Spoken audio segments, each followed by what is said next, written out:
Well, there's a saying that you might have heard before, and it goes something like this. I was in the right place at the, finish it for me, right time, okay? Right place, right time. Now, because of that saying, we have a couple of others where we say, I was just in the right place at the wrong time, okay, right? Or I was in the wrong place at the right time. Like you thought you for the first time ever, some of you in here who can relate to being late to everything, you get to that. I'm not calling anyone out, okay, my wife, but I'm just kidding. You know that there's that one time that like you're like, I'm on time. And then you ended up at the wrong place because you thought that it was at a different location. And so then you end up being late anyways because you go somewhere else. So we have this saying, the right place at the right time. I remember one Thanksgiving, I was in a hurry the day before because we were supposed to go. We were living in Moses Lake at the time, and we had to get to the west side to spend Thanksgiving with Rebecca's family. And I remember the day before, I needed to put oil in, but I was in such a hurry. It was kind of like, okay, we just need to get this done, that I put way too much oil into my engine. And so we're driving, and I don't notice for a while. I'm sure everyone behind me noticed, but we get out of Moses Lake, and I realize I'm blowing white smoke all out the back of our vehicle because of how much oil I put in this. And so I'm like, I can't drive all the way to the west side like this. And so we got to stop. We pulled over. I remember these two men. It's Thanksgiving, right? No one's going to be on the road. And even if they are, they're not going to be able to help you. But these two men in this truck show up. They pull off. They saw that we were pulled over and asked, you have your hood up. What are you trying to do? And I was like, I put way too much oil in this thing, and I need to drain it, but I need a ride to go all the way back home and get the stuff that I need. And they're like, oh, no, here we go. And they pull out a drip pan for oil right out of the back of their truck, and they pull out a socket wrench set so that they can undo it, and they just do it for me right there. If I remember right, they even had a jack just to jack it up and get under and do that. And so they drained a little bit to where it was at the right level. And I remember them saying that I'm like, man, it's Thanksgiving. It's just I'm so thankful that you guys were here. Thank you for helping us. Not only that, they gave me the socket wrench set to keep. Like, what nice people, right? They're like, you might need this more than we do. So they gave it to me. But I remember saying, thank you so much. And they're like, we're just glad we were in the right place at the right time. Now, anyone who's lived life knows that it doesn't always work out that way, being in the right place at the right time. Sometimes, as we've said, you're in the right place, but at the wrong time, or you're in the wrong place at the right time. And if you're a Christian, then you know for any length of time, if you've been a Christian, you may think sometimes it even feels that you're in a difficult place at an impossible time. You're like, I live in a difficult world. We're in Washington State in the United States. I mean, out of all the states to live in, and it's hard to be a Christian, Washington is one of those, okay? The West Coast is not an easy place to be a Christian. And so we often think that we're in a difficult place in an impossible time. There's evil all around us. And yet, what we see is in the book of Esther, Esther at this point in the story is kind of in that position.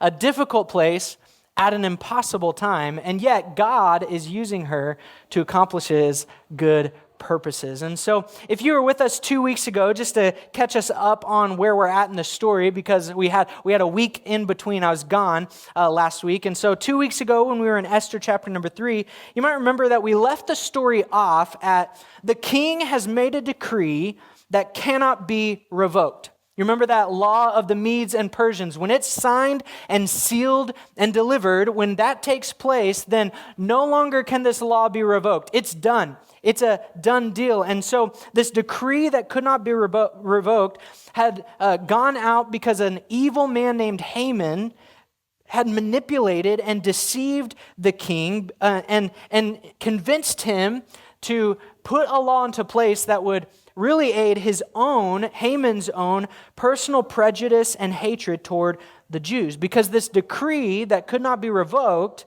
said that all the Jews would be hunted down and killed.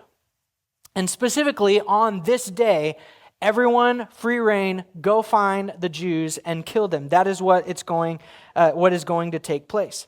And what you find out through the story, we already know, is that happens to include the queen, the wife of the king. He doesn't even know that he just handed over his signet ring to this evil man who signed into decree the killing of the king's own wife. And when the decree is declared throughout the land, then we read about Mordecai. Mordecai, who is one of the good guys of the story. We read his response when we get here to Esther chapter number 4. So look at it with me in the first few verses there. It says this in verse number 1. When Mordecai learned all that had happened, he tore his clothes and put on sackcloth and ashes and went out into the midst of the city. He cried out with a loud and bitter cry. He went as far as the front of the king's gate, for no one might enter the king's gate clothed with sackcloth.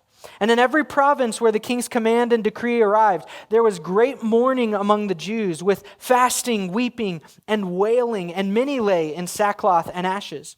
So Esther's maids and eunuchs came and told her, and the queen was deeply distressed. Then she sent garments to clothe Mordecai and take his sackcloth away from him, but he would not accept them. Then Esther called Hatak, one of the king's eunuchs, whom he had appointed to attend her.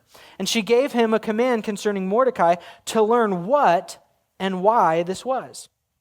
So Hatak went out to Mordecai in the city square that was in the front of the king's gate, and Mordecai told him all that happened to him and the sum of money that Haman had promised to pay into the king's treasuries to destroy the Jews. So Mordecai, it tells us that when the moment of this decree is heard out loud, he tears his clothes, he puts ashes on his head, and he cries out to God and cries out wailing and weeping. And if you'll recall, Mordecai, his daughter, his adopted daughter, happened to be this Esther, who was queen of all Persia.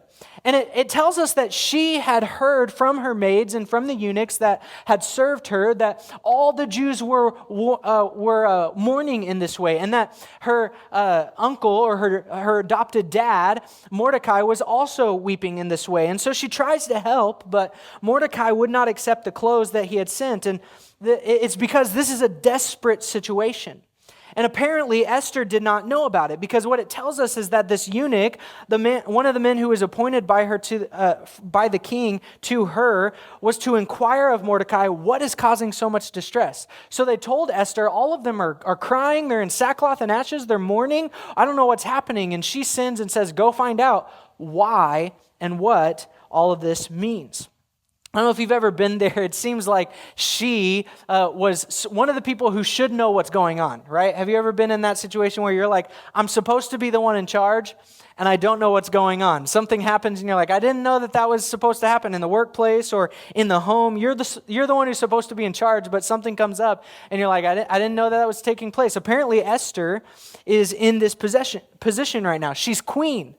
But she's one of the last to find out what is happening. And this decree actually is going to affect her as well. And so Mordecai relays the message back to her. It tells us there in verse 7 that we read. And then it says that he also did this. He also gave a copy of the written decree for their destruction, which was given at Shushan, that he might show it to Esther and explain it to her, and that he might command her to go into the king to make supplication to him and plead before him for her people. So Hatak returned and told Esther the words of Mordecai. So he tells Hatak, this eunuch, to go back to Esther and say that man Haman, the king's best friend, your husband's best friend and one of his highest advisors, he's paying off the government to kill all of us Jews.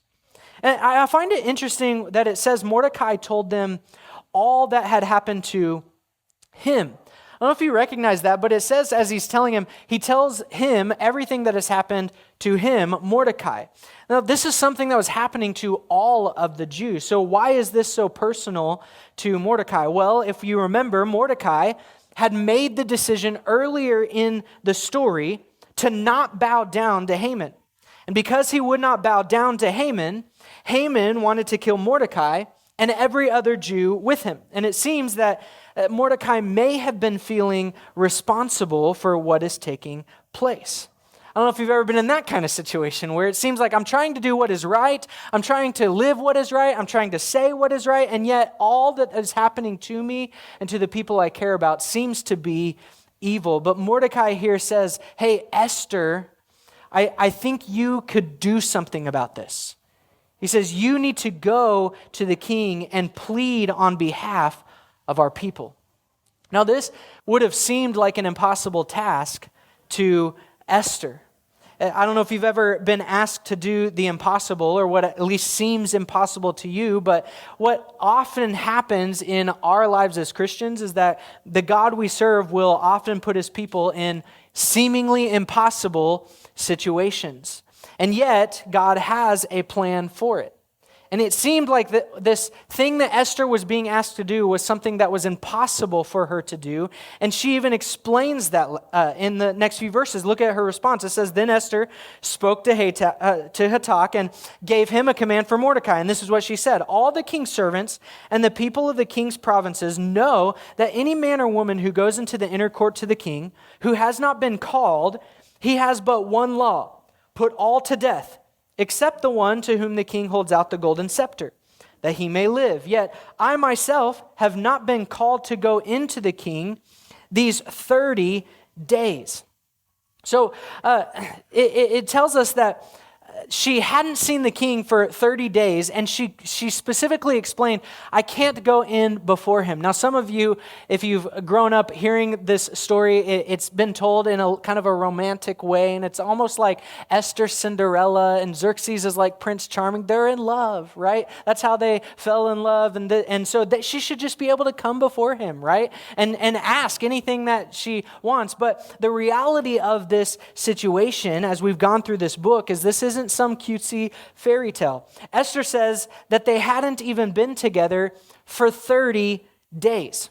Here's the reality of the situation. Esther is not new anymore in the harem of Xerxes. She's not the new and fun one anymore. Here's what's going on. Occasionally she can see him, but he's still got new women in the harem. And so she doesn't go to the king unless he remembers her and calls for her specifically. And so she knows that to go before the king would then fall under the law that says, if you go before the king uninvited and he does not lift up the royal scepter and extend it your direction, then you are to be put to death immediately. And so she knows that this is an impossible situation for her. But look at what Mordecai then says to her. He says this: "So they told Mordecai Esther's words, and Mordecai told them to answer Esther. 'Do not think in your heart that you will escape in the king's palace any more than all the other Jews. For if you remain completely silent at this time, relief and deliverance will arise for the Jews from another place. But you and your father's house will perish. Yet who knows whether you have come to the kingdom for such a time as this?'" Did you notice what Mordecai said? He said, the most dangerous thing you could do right now, Esther, is nothing. That's what he said. The most dangerous thing you could do right now is nothing. And I love how he says this, because he doesn't say, if you don't do anything, we will all die. He had faith in the promises of God, because he said this: if you don't do anything, God will still do the right thing, but you're going to miss out on being a part of it. And you're going to end up missing out seeing it come to fruition. You and your father's house will die, he says. You will perish, but God may have just put you in this position for such a time as this.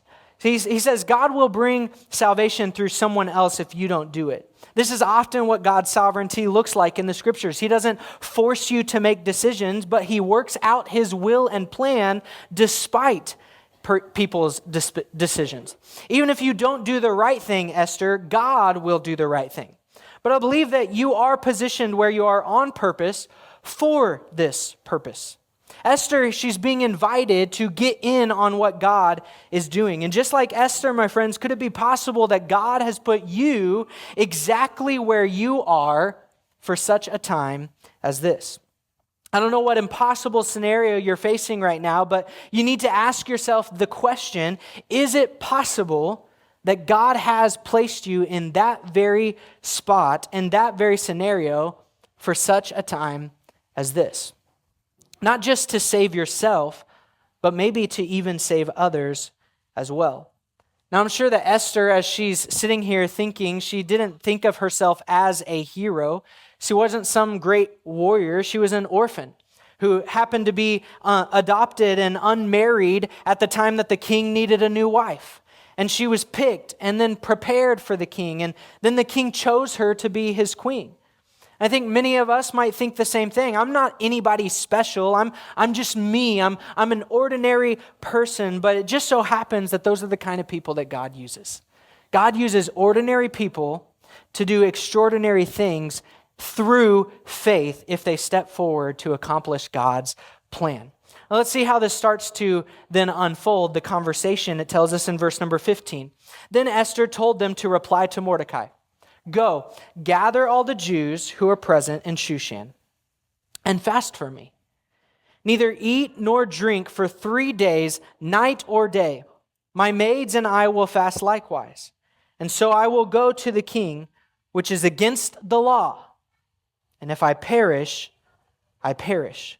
So Mordecai went his way and did according to all that Esther had commanded him. So Esther comes up with a plan for them to fast. Have any of you ever done like fasting to lose weight? Anyone in here done some of that? I usually, sometimes I've fasted between breakfast and lunch. Do you do that? Yeah. I do that sometimes. I mean, not always get a snack, but decide to fast in between those two meals. No, but this fasting wasn't just like a thing to lose weight. Fasting for the Jewish people was to seek the face of God. This was a way that they, in desperation, came before the Lord and said, "Hey, we are getting rid of the necessity of food for a time so that we can come before you because, God, we realize we need you and your power and your wisdom and your guidance. We need that more than we need our food. So, God, we are fasting and coming before you, seeking your face." And so Esther is calling for all of the Jews to do this with her. All the people need to fast here. We need God to work on our behalf. This isn't going to happen unless God does it.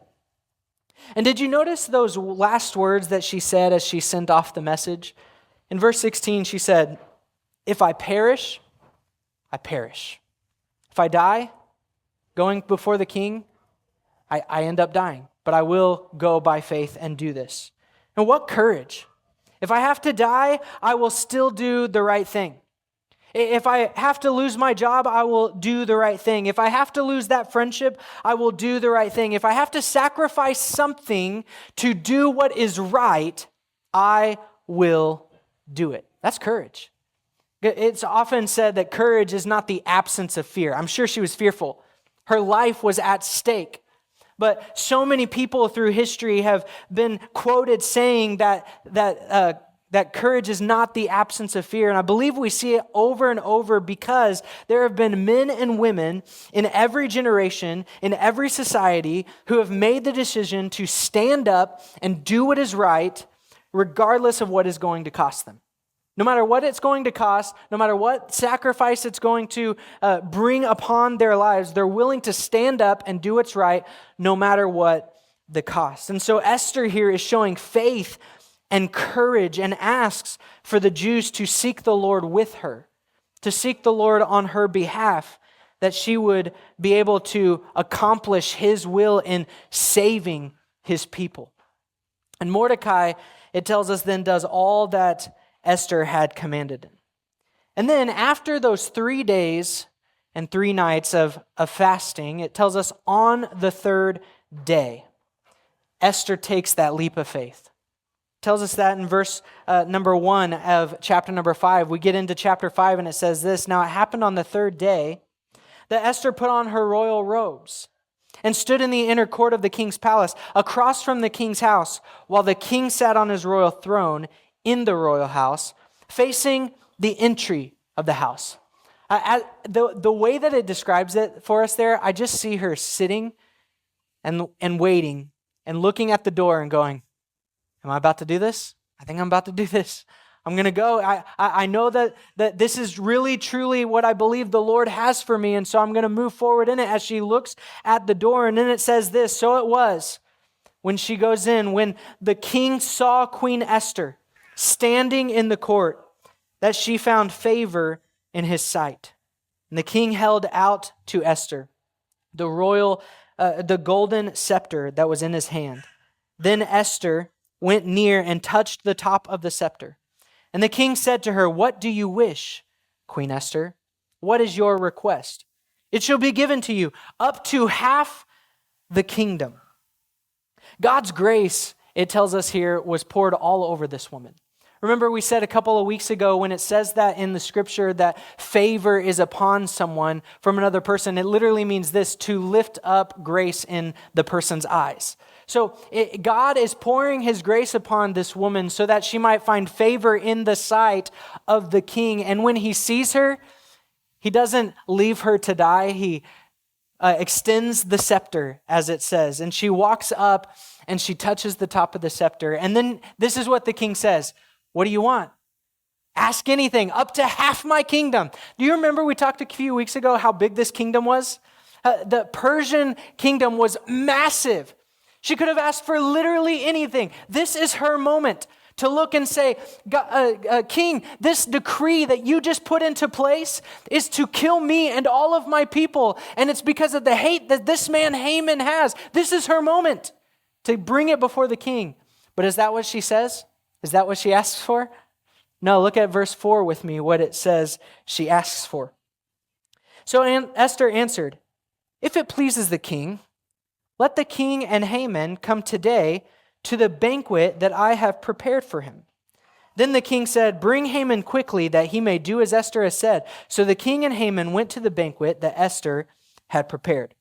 So what is her plan? Well, she must have thought this: what does my husband like?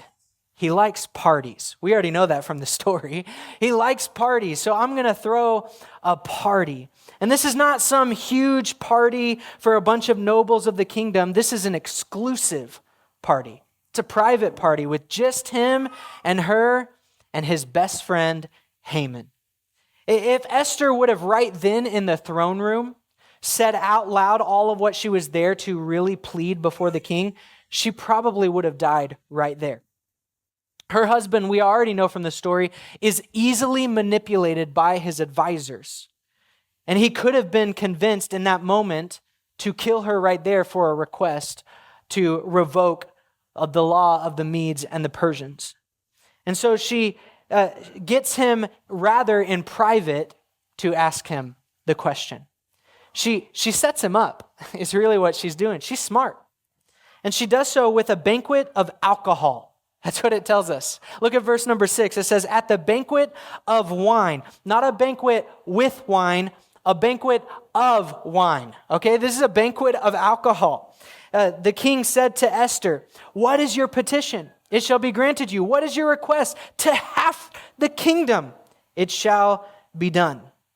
So this banquet of wine, and the king most likely very merry with wine and probably hiccuping as he's saying these words. "What do you need? What do you request? Up to half the kingdom," he says again, "it will be given you." And this is the moment. Now she can do it. She can say, "I'm a Jew, and this evil man Haman wants to kill me and all the people just because of his prejudice against us, and because of his pride and not liking that some people would not bow down to him." But is that what she says? She still doesn't say it yet. Verse number 7 and 8. "Then Esther answered and said, My petition and request is this: if I have found favor in the sight of the king, and if it pleases the king to grant my petition and fulfill my request, then let the king and Haman come to the banquet which I will prepare for them, and tomorrow I will do as the king said." And she's smart. She doesn't do it just in that moment to bring to bear what is taking place. She invites him to a second party. What is she saying? "All I really want, king, is you. That's all I want. You, me, and your best friend. You come to another party with me. I would love to spend time with you guys. Tonight was great, but it's nothing like what I've got prepared for tomorrow night. So you should come to the banquet that I will prepare." And the king says, "Okay, we will." And Haman, man, he feels good. Not just because of the wine, but because he's been invited twice now for a private party, a personal invitation, 2 times to banquet with the king and the queen alone. He feels like he's a pretty big deal. And that's where we're going to pick up the story next week, okay? And I know some of you are like, oh, what? You have the document right here. Read the rest of the story for yourself, okay? But we will pick it up next week in the story.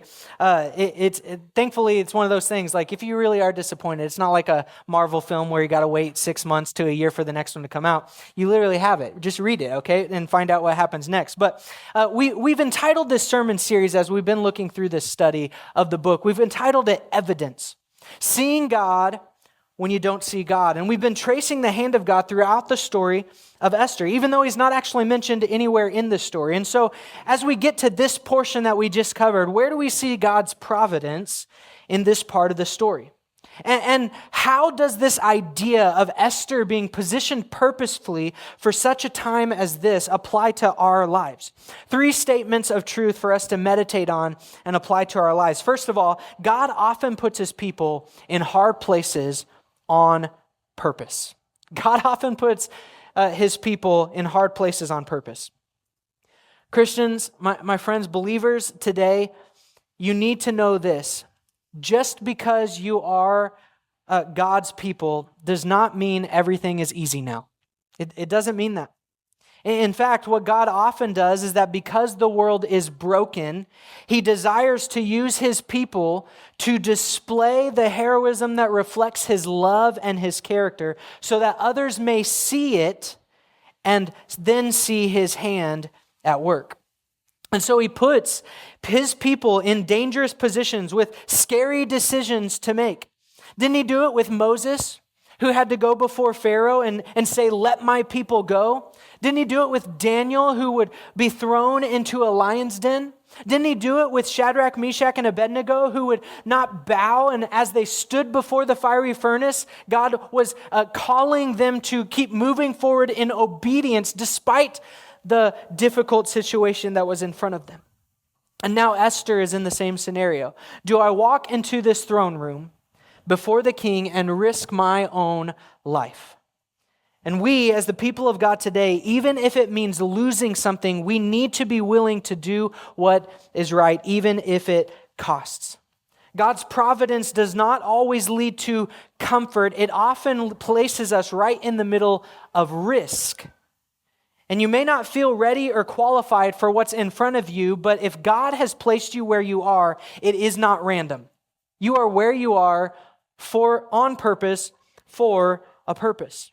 And when we realize that God has me where I am, then what that does is I start to realize I'm in the job that I am for a reason. I'm in the family that I am for a reason.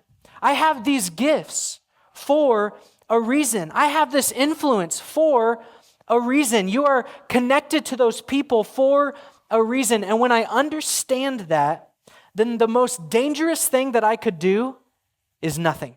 Why? Because God has positioned me there for a purpose. He wants to use me in the lives of other people. He wants to use me to accomplish his good purposes. It's often scary and sometimes it seems impossible, but is it possible that you are where you are for such a time as this? Step forward in faith to accomplish what God has called you to do where God has you right now. But a second thing that we can ponder from this section of the story is that God moves through intentional prayer and intelligent action. He moves through intentional prayer and intelligent action. And these are important together. They're important to have them together. There are some Christians who really like to emphasize prayer, but they don't do anything. They're not accomplishing anything. They're just kind of, that we're going to pray and we're going to pray and we're going to pray, but we're just going to sit on our hands and not do anything. And then there are some Christians who they do a lot of things, but they don't pray. There are way too many Christians who all they do is pray and they never do anything, and they sit around thinking, God, when are you going to do something? And God's saying, hey, I put you there on purpose to do something. Get to work. So, some of us in this room have been praying long enough. Get up and do something. Be the voice of a generation. Be a man of God. Be a woman of honor. Be a parent who raises disciples for Jesus. Be a witness in those people in your life who don't know Christ. Get up and do what God has told you to do. And then there are other Christians, they never pray. This is why you're meandering. You're like Martha in the New Testament, where you're busy and busy and busy, doing a lot of things, wondering why it's all falling apart. And it's because you never took time to prepare yourself spiritually. You haven't prayed. You haven't fasted. You bypassed the preparation for the tasks that you're trying to accomplish. Both of these are important together. But another thing that people are lacking in accomplishing what God has called them to do is they're lacking good connection to others in their lives who can help them along in their Christian life, who can pray, who can fast, who can seek God alongside them. You need to develop relationships in your life with people who are willing to seek the Lord with you and for you. I love that Esther said, I'm going to do the thing. I'm going to go do it. But before I do the thing, we all need to do the thing. Okay, we all need to pray. We all need to fast and seek the Lord before I go and try to accomplish. And she had those people that she knew she could call on and say, do this, and they would do it. Let me ask you, if you're about to face, or maybe you're currently facing something right now that seems impossible to face, who is in your life that you can invite to pray and to fast and to seek the Lord for you to have the grace and strength and power that you need to move forward? If you can't think of anyone, whose fault is that? You need to develop those kinds of relationships. Who are you investing your life with so that when you face the moment of decision, you have men and women who are standing with you in prayer? And they are able to say, I'll pray with you. I'll seek the Lord with you on that matter. I will seek God's grace in that situation in your life. If you're here and you're like, oh, no, I got this all on my own. Oh, Lone Ranger Christian, no, you don't. You think you do. But you need the people of God surrounding you in prayer. So some of us need to slow down and get more intentional in our prayer life. And others of us need to get up and actually do something. Because God moves through both intentional prayer and intelligent action together. But one last truth for us to ponder this morning is this: the hero is always willing to sacrifice himself. The hero is always willing to sacrifice himself. Why is it that our greatest stories, both true and fiction, always have a hero that's willing to stand up in the face of sheer terror and willing to sacrifice themselves? Why do we celebrate Memorial Day tomorrow, remembering heroes who have given their lives to protect others? Why do we call those who give their life to save anybody a hero?